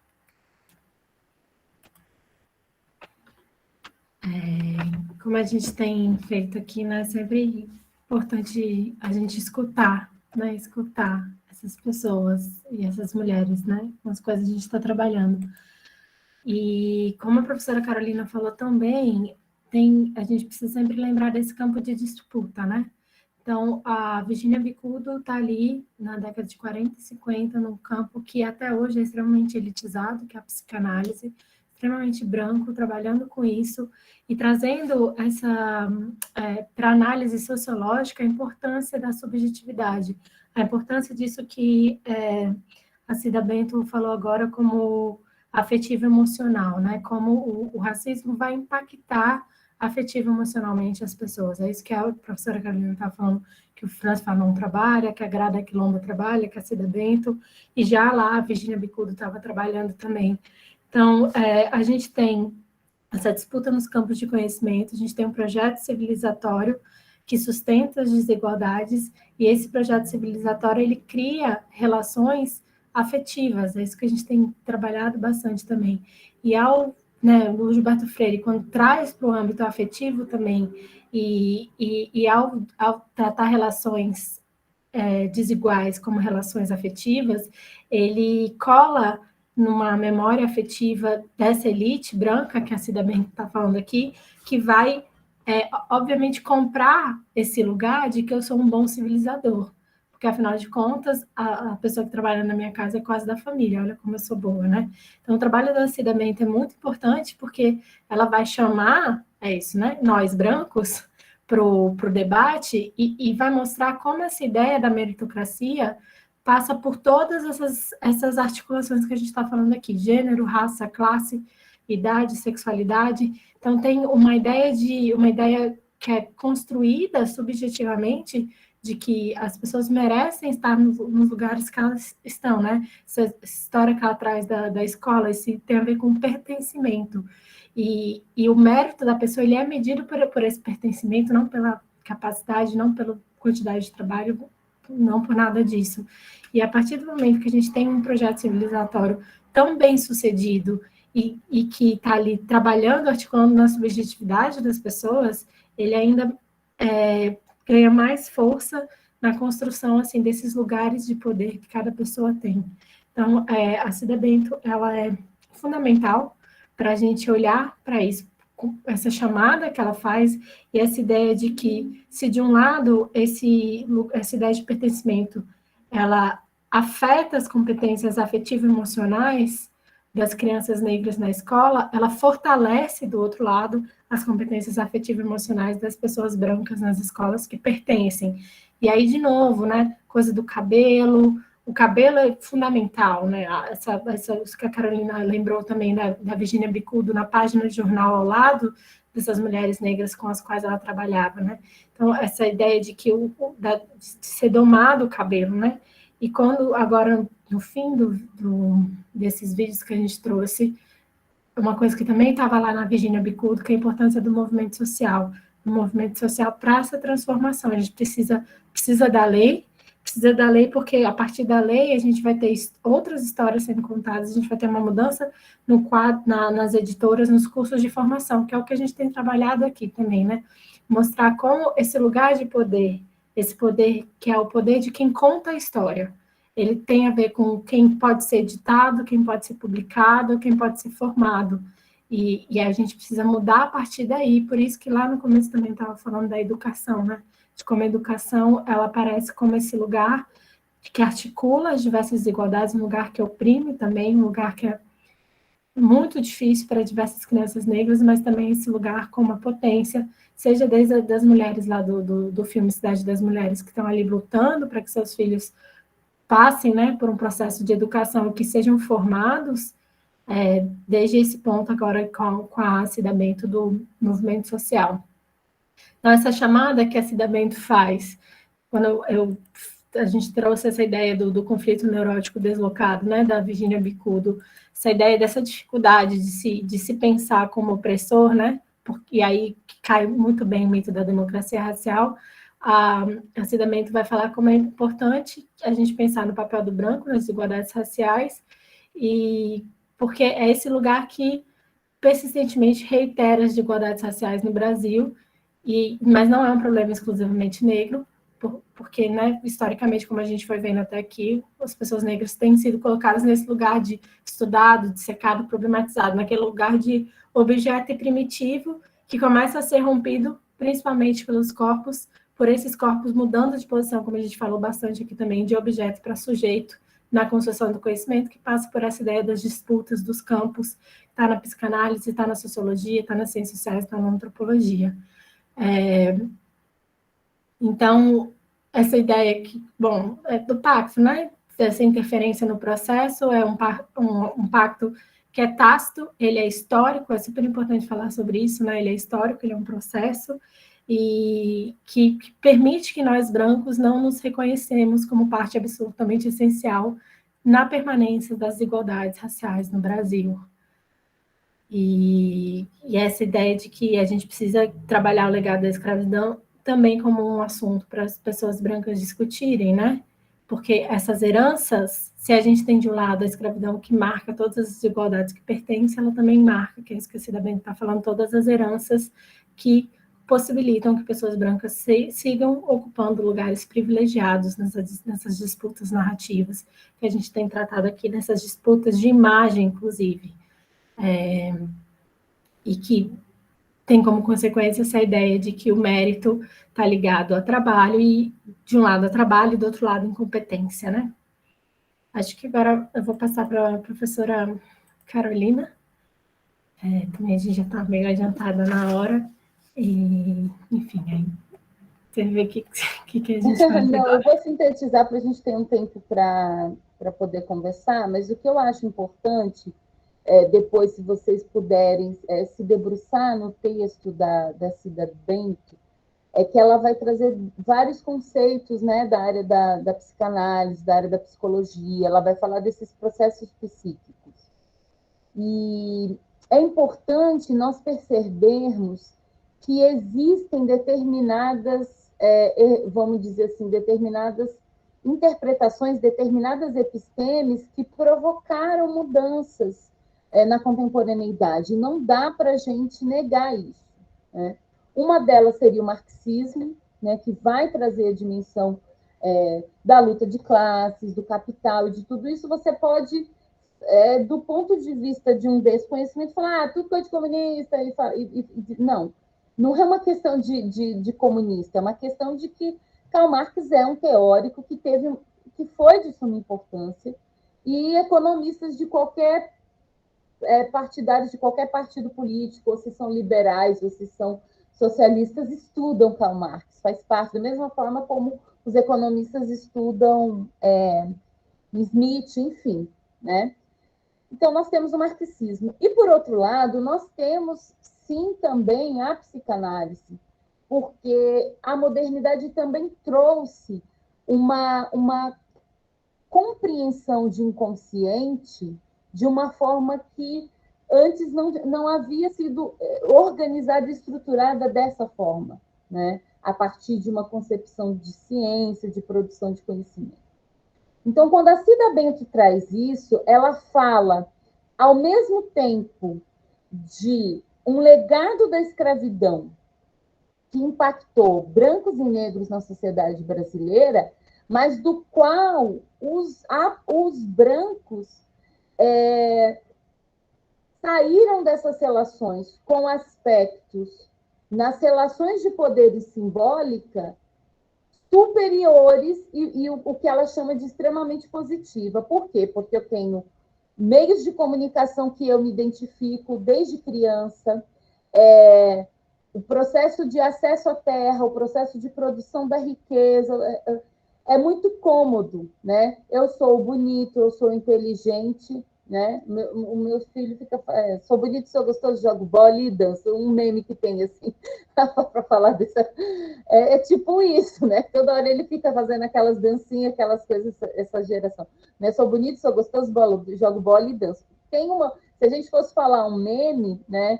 É assim, eu sou bonito, eu sou lindo, eu sou competente, e todas essas dimensões da hierarquização e tudo isso. Então, acho que esses 4 séculos deixou uma ferida exposta que é tão difícil para os brancos, como para os negros, como para os mestiços que ficam nessa questão, né, entre os negros e os brancos, e muitas vezes ocupam uns entre lugares, e muitas vezes, né, esse lugar, não, eu sou branca. Mas aí quando você, né, como aconteceram com a Ellen, né, aí de repente eu vou me hospedar num hotel e aí eu vejo, não, eu sou negra. Ou quando eu vou para o sistema de saúde e eu vou parir, não, eu sou negra. Aí a gente não tem dúvida, né? E que demonstra, a Cida Bento, ela vai fazendo esse trabalho, e aí já que eu falei da coisa do inconsciente e da psicanálise, acho que é muito importante, porque a Cida Bento, ela é diretora do Centro de Estudos das Relações de Trabalho e Desigualdades, que é o famoso CERT, que tem um concurso, inclusive, na área da educação, de igualdade racial, há muitos anos, e produz um material maravilhoso, né? E o doutorado dela, ela vai estudar os pactos narcísicos no racismo, branquitude e poder nas organizações empresariais, no poder público, que era o que ela estava falando ali no Roda Viva. Né? Então, ela está falando, existe essa ferida, existe tudo isso, mas psiquicamente, no âmbito das hierarquizações dos privilégios, esse discurso desqualifica um processo de pensar a elaboração de políticas públicas que vá buscar. Por isso que não dá para a gente discutir a questão da desigualdade socioeconômica sem discutir junto o racismo. Por isso que não dá para discutir a questão da desigualdade socioeconômica sem discutir as relações de gênero, né? Não é à toa que a Silvia Federici, numa análise que vai interseccionando a questão do marxismo com a questão de gênero, fala, né, tem uma frase dela célebre que ela fala: o que você chama de amor, eu chamo de trabalho não remunerado. Por quê? Esse trabalho do cuidado e esse trabalho das tarefas domésticas é um trabalho que sobra para as mulheres e que o capitalismo não remunera, e o capitalismo não pensa. Então, quando homens vão para o mercado de trabalho, fazem e têm uma ascensão na carreira e acessam economicamente uma série de questões, quando a gente vê as mulheres, quando tem essa sobrecarga e ainda ganham menos salários, também evidencia essa questão. Eu acho que nós vamos vendo, e nós fomos vendo no curso até agora, uma dimensão de gênero, de que... Por que a Ruth Landes também foi invisibilizada, embora seja uma mulher, né, que não é uma mulher latino-americana, mas é uma mulher branca? Mas a gente percebe que quando a gente trata, né, de mulheres negras, ainda que sejam americanas, né, que também, do ponto de vista das relações, estaria num outro status de uma mulher americana, que é diferente de uma mulher latino-americana, né? E quando a Janaína traz isso, olha, tudo bem, essa ascensão, não é que eu ascendi socialmente, né? Ela usa, eu me infiltrei. Essa é uma sensação de, quando nós, mulheres negras, conversamos o que é estar na academia, o que é estar nesse espaço, é o tempo todo, a gente se sente infiltrado, porque nós temos que... e não tem fim, eu cheguei a essa conclusão, não tem fim. Porque eu posso estar no pós-doutorado, eu posso me qualificar, eu posso ter 3 graduações, isso nunca vai ter fim, porque está exatamente relacionado com esse pacto narcísico da branquitude, que a Cida Bento fala, e aí a branquitude, a branquidade, ela não tem a ver com a cor da pele, mas tem a ver com um determinado grupo étnico-racial que acessou determinadas políticas públicas, determinados espaços de poder e de privilégio, e que, né, eu tenho uma amiga que, às vezes as pessoas falam, nossa, ela fala de uma forma vulgar, né? Mas ela fala assim, onde está sentada uma bunda branca, vai ter que levantar para sentar uma bunda preta, e as pessoas não querem isso, né? As pessoas não querem isso. Então, eu acho isso muito forte, né? Eu não assino mais a Globo Filmes, mas tem um filme que eu também recomendo muito que vocês vejam, que ele é muito exemplar nesse sentido, que é o Dentro da Minha Pele, né? O CERT fez um trabalho, tem um outro filme que é Vista a Minha Pele, que no DVD tem uma fala da Cida Bento, que ela fala justamente desses trabalhos na escola. Nós temos muitos trabalhos que é muito difícil e muito doloroso ouvir as pessoas contando o que são crianças negras que, desde a educação infantil, elas não são abraçadas, elas não são beijadas, elas não são acolhidas corporalmente e afetivamente como as crianças brancas. Isso demonstra também, né, que desde a mais tenra idade relaciona com o que eu falei, né, de uma construção das hierarquizações, tanto pela ciência quanto pelas as escrituras, as narrativas religiosas, que vão construindo esse lugar e que vão trazendo como verdades essa questão, né? Protecionistas, mas se eu conseguir, por que o negro não consegue, da incompetência negra, que não podem ser analisadas sem também as intersecções entre as áreas do conhecimento. Uma só área do conhecimento não consegue dar conta, entre aspas, ou abarcar a complexidade do fenômeno do racismo e dos seus impactos na população brasileira, né? E só para... Nossa, falei que ia ser sucinta. Vou pedir para a professora Maíra passar e, como a gente está falando dessa coisa da psicologia e de tudo, e só para demonstrar para vocês como a gente está falando de... Né, a gente tem aqui um teste que vai numa linha muito mais comportamentalista, né, e numa linha da psicologia e dessas análises que que vão apontar uma visão não da psicanálise, não da psicologia arquetípica, mas mais comportamentalista, entre o que a gente chamava de, vamos dizer assim, que tem um pé no behaviorismo, mas que também, só para vocês entenderem, a década de 30, de 40, de 50, como isso permeava também a construção de um discurso científico, né? E a gente vai mostrar um trechinho, e esse teste, põe o primeiro vídeo que é mais curtinho, por favor, professora Maíra. Esse teste da boneca, ele se espalhou, ele aconteceu em vários países da América Latina, né, e da Europa. Então, a gente vai mostrar esse pedacinho, e depois a gente vai mostrar um que foi feito na Itália, só para vocês verem essas diferenças. Which doll is the black doll? And which one is the white doll? Which doll is the pretty doll? Which doll is the nice doll? Which doll is the bad doll? Which doll is the nice doll? And which doll is the bad doll? And why is that doll pretty? Because she's white and you have 2 eyes. Which doll is the ugly doll? Why is that doll ugly? Because he's black. Which doll looks most like you? Yeah, which one looks like you? And that one. Okay.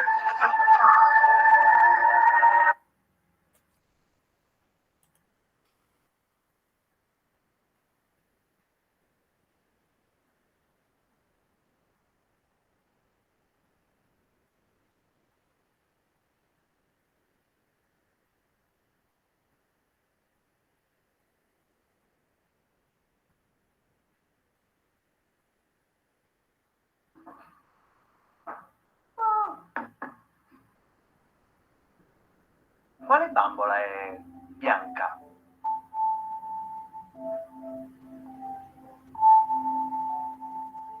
Quale bambola è nera? Quale delle due è bella? Questa. Qual è quella bella? Qual è quella brutta? E qual è quella buona? Quale è cattiva?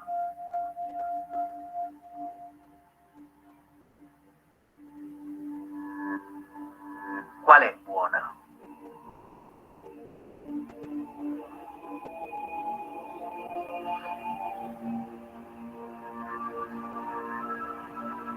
Lei. Perché è buona? Perché ha gli occhi celesti. Quale è cattiva?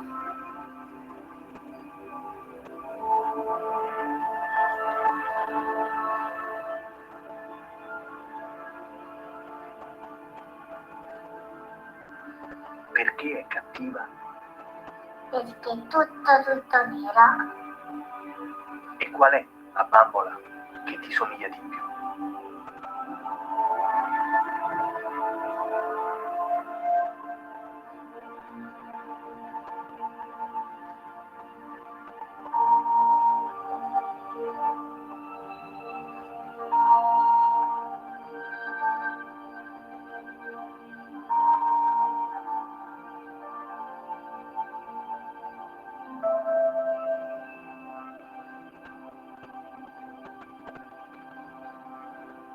Quale bambola è nera? È offeso.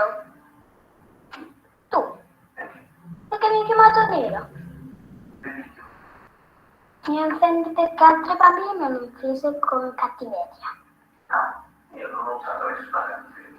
Ma lo sto mi sta guardando storto.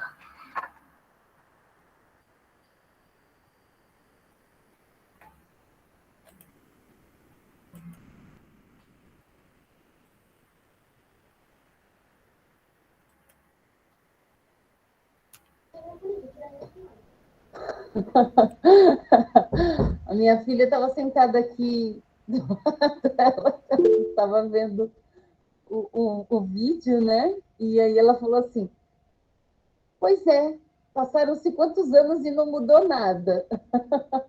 Aí ela saiu aqui desacorçoada, né?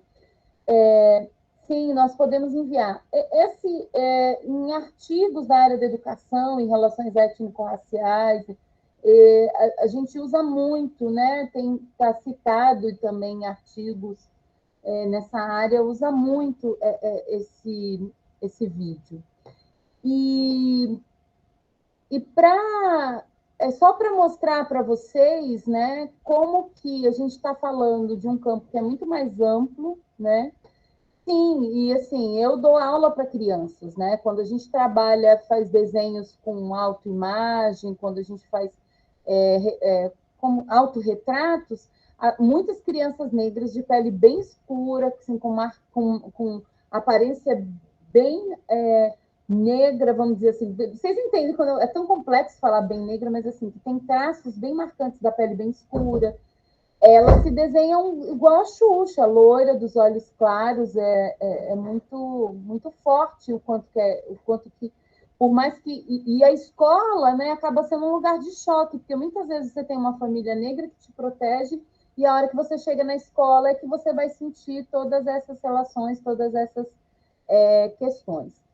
E aí eu queria só finalizar com essa imagem, porque a gente está falando de toda essa parte, mas tem um trabalho também que a gente vai apresentar, né? Que tem muita gente trabalhando, tem muita gente boa ressignificando, e essa imagem, eu trouxe ela para contrapor com esses vídeos, porque é uma boneca que eu vou me identificar com ela, mas eu aconchego, eu pego, olha o olhar dessa menina negra olhando para essa boneca, né?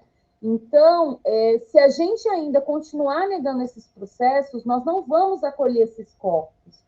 Nós não vamos pegar, no sentido não só de físico, mas de um abraço simbólico, no sentido de acolher, no sentido de ouvir, no sentido de escutar.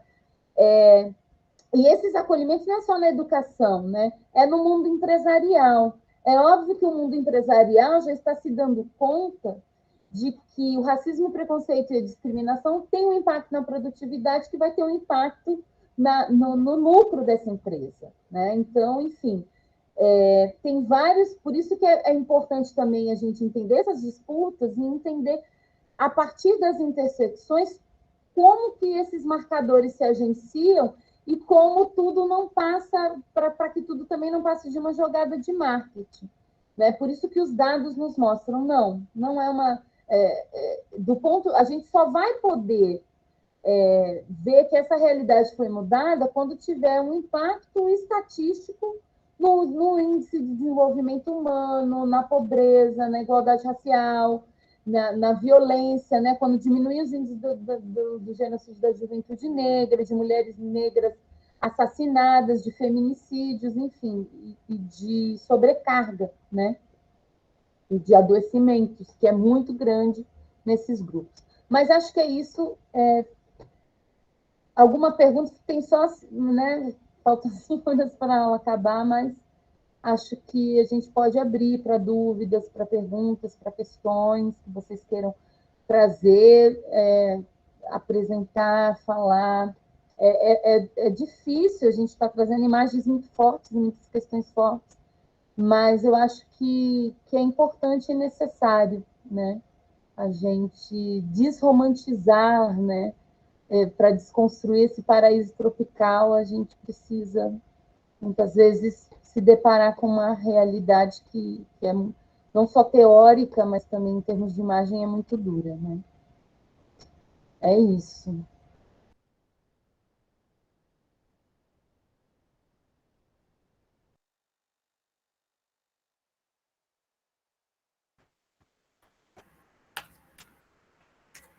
Só complementando o que a professora Carolina falou, que às vezes a literatura dá muito mais conta desse mundo, né? Sem romantizar do que às vezes a sociologia, a antropologia. Então, se ninguém quiser falar, eu fiquei pensando muito no... Já passo a palavra para você, Andrew. Mas tem um romance da Toni Morrison que chama Olhos Azuis. Toni Morrison é uma escritora norte-americana negra, né? Afro-americana. E que, né, mostra esse lado dessa violência de uma maneira que só a literatura dá conta. E também sobre racismo e os efeitos psíquicos, né, e a loucura, se lá no começo das teorias racialistas a gente estava vendo como eles associavam a loucura à raça, né, a gente tem esses autores que a gente falou bastante hoje, Fanon, Grada Quilomba, que estão pensando os efeitos psíquicos da loucura, né, e aí tem o livro Ponciá, da Conceição Evaristo, que é também fenomenal, assim, e tem um livro também da Paulina Chiziane, que é uma autora moçambicana, O Alegre Canto da Perdiz, que fala dos efeitos, né, assim, fala não, ele mostra essa coisa colonial, passa muito por questões como assimilação, raça, que a gente tem trabalhado aqui, e tem a personagem da Maria das Dores, que é a personagem filha negra da personagem principal, que ela enlouqueceu. E aí tem um trechinho que fala que ela não se lembra de nada da história dela, mas lembra-se de tudo, da terra e do mundo, onde a cultura dita normas sobre homens e mulheres, onde o dinheiro vale mais que a vida, onde o mulato vale mais do que o negro e o branco vale mais do que todos eles, onde a cor e o sexo determinam o estatuto de um ser humano, onde o amor é abstração poética e a vida se tece com malhas de ódio. Andrew pode falar, eu queria só ler esse trechinho para vocês. Eu queria agradecer às professoras, eu fiquei bem emocionado com a aula, muito mesmo em relembrar algumas situações na escola, porque além de uma criança parda, eu era muito gordo, né? E eu não tinha pensado na interseccionalidade em relação à dor das crianças, né? E eu queria perguntar se as professoras têm alguma obra, alguma coisa a indicar sobre processos de influência para lugares de poder, pessoas que estão em vulnerabilidade, porque a gente está começando um projeto sobre isso, levando para as áreas de periferia em Manaus. Na frente de casas, a gente mostra personalidades negras, mulheres negras que conseguiram empreender, alguma coisa do tipo, e a gente está conseguindo trazer pessoas para voltarem a estudar, né? E eu queria, assim, se depois vocês puderem por e-mail me mandar algo, entendeu? Porque eu tenho percebido que a gente precisa ocupar esses espaços, né? É uma situação bem complexa de a gente não estar conseguindo adentrar alguns espaços e a sociedade fala que a gente não tem capacidade ou que aquele lugar não é nosso, né? E às vezes eu vejo minhas irmãs também, elas se sentem desmerecidas, elas acham que porque a gente veio de periferia, ele não é nosso espaço, não é nosso lugar, a universidade, elas às vezes pensam como algo que talvez seja algo intocável, né? E, e eu queria um fluxo de influência de vocês, como tocar essas pessoas.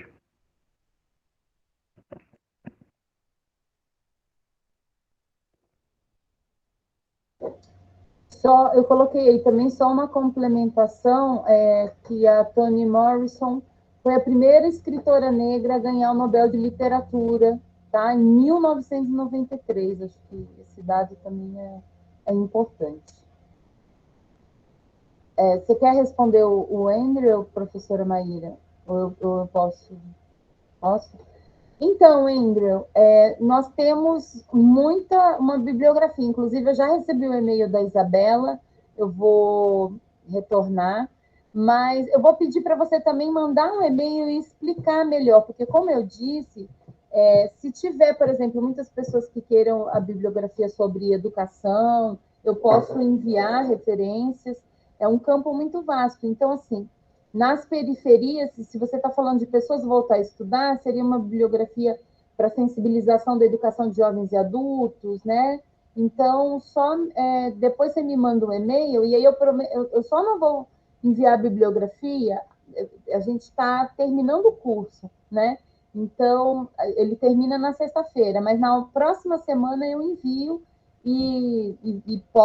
a gente pode, inclusive, pensando, né, numa avaliação e pensando nessa avaliação do curso, de repente tem um campo que a gente peça para vocês sugerirem, por exemplo, áreas que vocês gostariam de referências, mas para me lembrar e eu estou aprendendo agora a falar, essa semana eu não vou dar conta, mas a próxima eu acho que eu consigo, né? Quer falar alguma coisa, professora Maíra? Mais alguma pergunta, gente?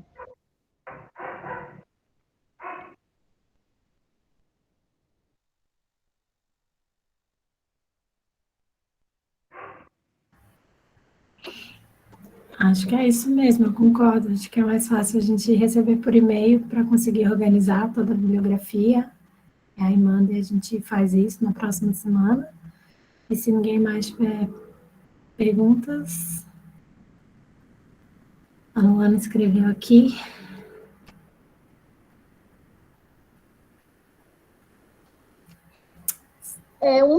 Um dos artigos, Luana, acho que eu narro um pouquinho, a gente colocou para a última aula, né, também para vocês conhecerem um pouco a nossa produção, eu coloquei um artigo meu muito na época, 20 e poucos anos, quando eu terminei o mestrado, mas ele foi publicado na revista de psicologia, né, Imaginário da USP, e coloquei um outro artigo meu mais recente, que é a partir do meu trabalho, né? Então, acho que esse eu falo um pouco disso e posso também depois separar, me mandar, vou pedir para a Luana também mandar um e-mail que a gente organiza essa bibliografia. E aproveitando, eu nem comentei com a professora Maíra, mas quando nós idealizamos o curso, nós vamos precisar, além da presença de vocês que vai contar, tem que ter 70% de frequência no curso, né? Para vocês receberem o certificado pela Pró-Reitoria de Cultura e Extensão.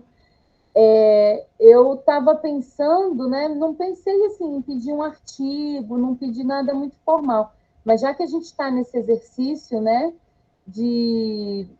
Estava pensando em fazer uma avaliação, vocês escrevendo uma carta para quem vocês quisessem. Não sei se a Maíra acha isso que pode ser, a gente já tinha conversado, né?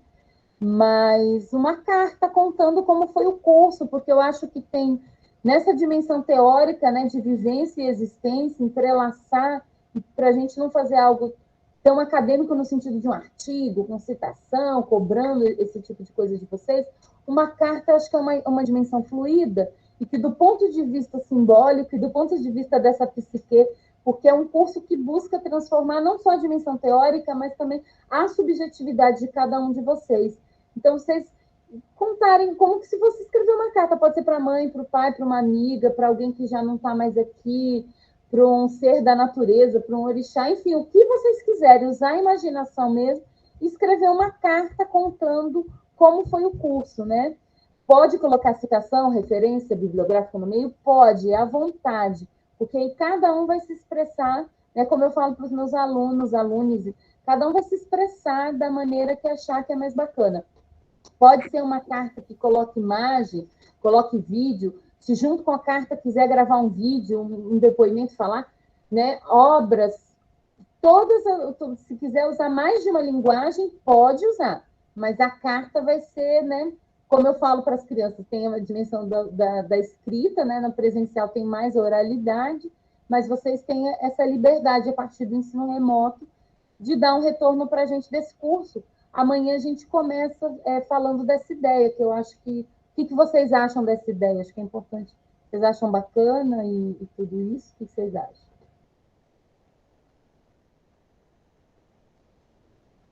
A Bárbara, gostei, acho ótimo, bacana, eu gosto, acho legal. Tá, bacanérrimo, ótima ideia. A Ana Paula já usou. Eu trabalho como eu fiz o mestrado na educação, antropologia do imaginário, a ideia, vou falar, né? A ideia era do meu ex-orientador do mestrado, que ele trabalhava com epistolografia, né? Epistolografia, que é a escrita de uma avaliação através da escrita de cartas. E aí eu às vezes recebo cartas que têm 6, 8 páginas, tem citações, tem tudo, mas pode usar a ideia sim, é muito bacana. Pode falar, Andrew, você já tinha levantado a mão e ficou levantada? Isso, Bárbara, exatamente por isso. Ah, não, sem problema. A ideia é justamente essa, é ver na subjetividade os atravessamentos de cada um. Isso também é uma dimensão metodológica de avaliar a partir da interseccionalidade, porque cada corpo, cada ser, na sua subjetividade, vai ser atravessado de um jeito, né? Acho que é isso. Mais alguma questão, professora Maíra? Acho que é isso mesmo, gente. Obrigada, professora Carolina. É incrível essa ideia. E é mesmo interseccional, super. A gente se vê amanhã, então, né?